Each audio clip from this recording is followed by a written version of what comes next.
Hi, my name's Elias from Multiversity, and here we have the two writers of Vault's newest horror book, The Plot, Mike Moreci and Tim Daniel. Hopefully I pronounced that right. You're right in the ballpark. So like left center field, and then it got right on the ground. Yeah, it just dropped for a double now. Oh, man. All right, so I guess before we get started, what is the basic pitch for The Plot? I'm going to throw that to Tim. Well, These are pitchmen. I'm the pitch man. Okay, I'm the pitch man. So you have Chase Blaine. He's this early 30s young man. He's suddenly saddled with the responsibility of taking care of his niece and nephew because his brother and his brother's wife is murdered on the West Coast. Chase is on the East Coast in this fictitious Maine-based setting called Cape Augusta, which Mike kind of located for us. King land. Yes. And he's suddenly saddled with the responsibility of his niece and nephew, Mackenzie and Zach, and he's got to give them a home. So he brings them back to his ancestral home, which has been long abandoned and maybe not looked after as carefully as it should have been. But the Blaines, as a family, have had wealth and some power in their past, and not sure where that status is now.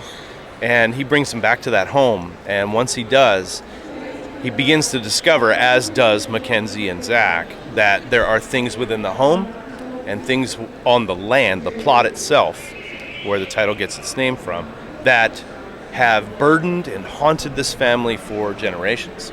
Don't you think? Yeah. Yeah, exactly.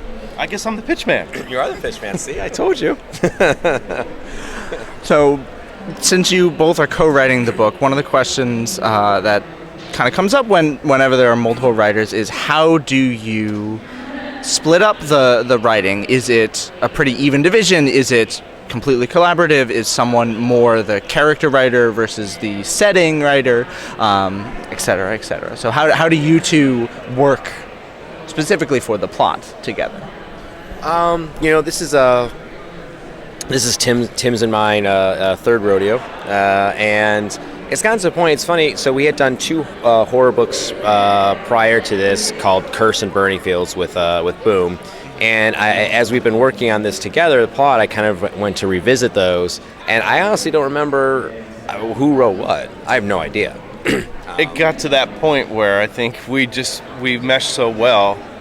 You know, you going from outline to full-scale script and then sharing your portions of that script with each other and doing those rewrites, it starts to meld together. Yeah. And it melds together in a very organic way. And now, as Mike said, 3 times, you become practiced at it. I think, Mike, you really kick us off, though. You give us really good, robust outlines for every issue based off the sort of the master document. Yeah, that's kind of where I guess it starts to the clay starts to take shape. But that's all based on, everything I do is based on conversations that we have and the general tenor of the book. We have conversations like the micro and macro conversations of what's going to happen when, what's going to happen in each issue, compartmentalized. So I'm just kind of taking that and putting it into a form, more or less. So I don't think I've ever like had a moment where I've sent Tim an outline where there's any particular surprises, I guess. No. What's coming. It's just about here's how we're going to put it into, breaking out by page. Here's how we're thinking about, page breaks, for reveals, which is especially important in horror. And then we're off, splitting up, writing the scripts. And like I said, we so much back and forth that I don't really know where by the time it's all said and done, I don't know who's done what. I think the coolest part is, we get on a phone just randomly in the middle of an afternoon, and, that's where the stuff like, hey, this is crazy, but, and those kinds of things where you've said that a few times, this is crazy, but, and then we springboard off that. And I think it just kind of gives us permission to throw out ideas that maybe you wouldn't, if you were alone, maybe you wouldn't trust yourself with, maybe, but just to be able to say that out loud, maybe if this character... And you go, oh, wait, yes, okay, hold on. This is how it fits in the overall structure. This is how it fits for the issue. This is where we're going to have our arc break. It works, wonderfully. So Yeah, we have those back and forth. And we more or less have a third collaborator with Adrian Wassel, who's our editor. We've been lucky in our 2 books with Boom. We worked with editors Eric Harbert and Chris Rosa, who are similar to Adrian, who are terrific editor, terrific. I mean, couldn't ask for better. And now we have Adrian, who is probably one of my favorite people in all of comics with Tim. And he's a brilliant editor and a generous, wonderful human being, and he brings a lot to it as well. He's like Tim and I, he's passionate about horror. I kind of almost consider him like a third writer. And comics is a collaborative medium, so like it's easy to fold into working with another writer and working with your editor, and then you're working with the artist, who Josh Hickson brings something unique to the scripts, to his art. That's he's not just putting our scripts to paper. He does a lot of different stuff, and it's always right, and it's always great, and it's stuff that I would have never thought of. So it's, just comics is a collaborative medium. So I mean, like, you have a lot of pieces, so co-writing is just another part of that collaboration. Yep. I guess this is more of a question for Joshua. Were he here? Poor ghost. But when you're bringing these scripts to Joshua, how has he been transforming that onto the page, and then kind of bringing out aspects that you may not have noticed? Does he ever say, get rid of that dialogue, it hurts the mood of the page? That's why Joshua isn't here right now. I don't know. I think Joshua, first of all, I think we've avalanched him with the kind of praise worthy of the decision making he's doing.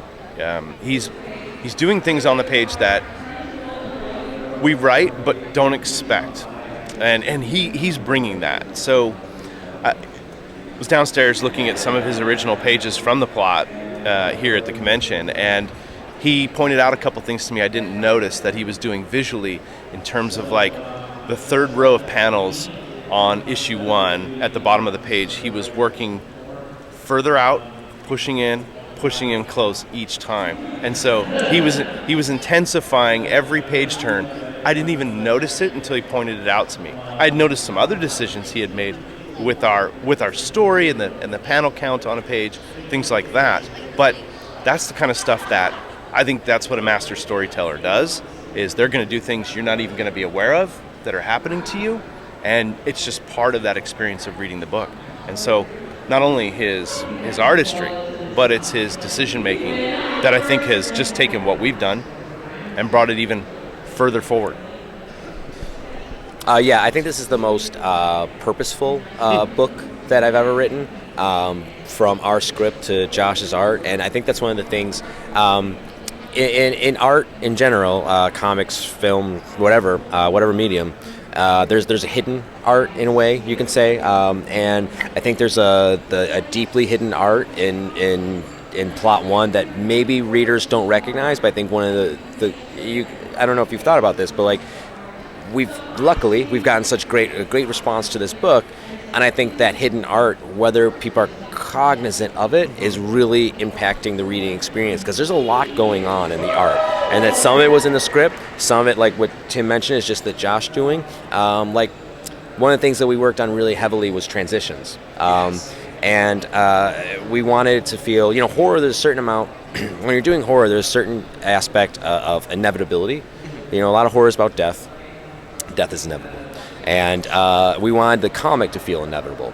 So we have all these transitions that lead, like, you see on one page there's a phone that drops to the ground on one page, and then in the last panel, and in the first panel there's somebody on the telephone. There's fog that's leading from the end of one panel to like fog in the beginning of the next panel. It's just different scenes though that you're going to, and we wanted to like, there's a certain amount of things that Joshua is doing too that like is just kind of pushing you along and carrying you along, and feels like there's an inevitability to the issue that's just leading you to this certain place. And I'm really pleased with that, and I think that's something that's whether people recognize it or not, I think they're reacting to that in a good way, and it's been great. So this is kind of the first book in Vault's new, was it it's not nighttime, nightfall line, which is all horror all the time. And are these books, if you can talk about them, if you know about any other than the plot, are they all kind of in this same vein? Are they all not homaging EC Comics, but kind of that approach to horror like they approached sci-fi and fantasy before the publisher? Yeah, I mean, one of the things that you'll see right away is that plot feels like a very classic horror. The kind of horror I think I grew up watching on Saturday nights on Creature Features, married with a modern sensibility. If you look at Black Stars Above from Lonnie Nadler and Jenna Cha, which is our next title coming in November, you'll see something very distinct. You'll see a broad range of horror represented in Nightfall. And then knowing the 2 to 4 titles we're considering for next year, same thing. You're going to see a really strong range of sensibilities about what horror is, but very horror focused. And that's why we launched the imprint. That's why Plot let us out with Nightfall, is that we could focus and be dedicated to horror in a way that we're dedicated to science fiction and fantasy with the overall Vault, the overall approach from Vault. So those genres get all the attention and dedication and focus, and the only way we felt we can introduce horror to Vault was to do the same thing. Keep it very disciplined, managed, and focused so that we could really dedicate ourselves to making sure it was what we claim, which is, the best horror, right, in comics, just as we claim the best science fiction and fantasy. So that's a really good thing to see happening with the plot, which is people are responding to that. There was a readership for it. I think we've given them something that helps them feel confident in Black Stars Above, and then next year's fall titles in the Nightfall imprint. So very important for us to, I guess, do our jobs with the plot for the sake of Nightfall. Hadn't thought about that. There was a little bit riding on the book. All right.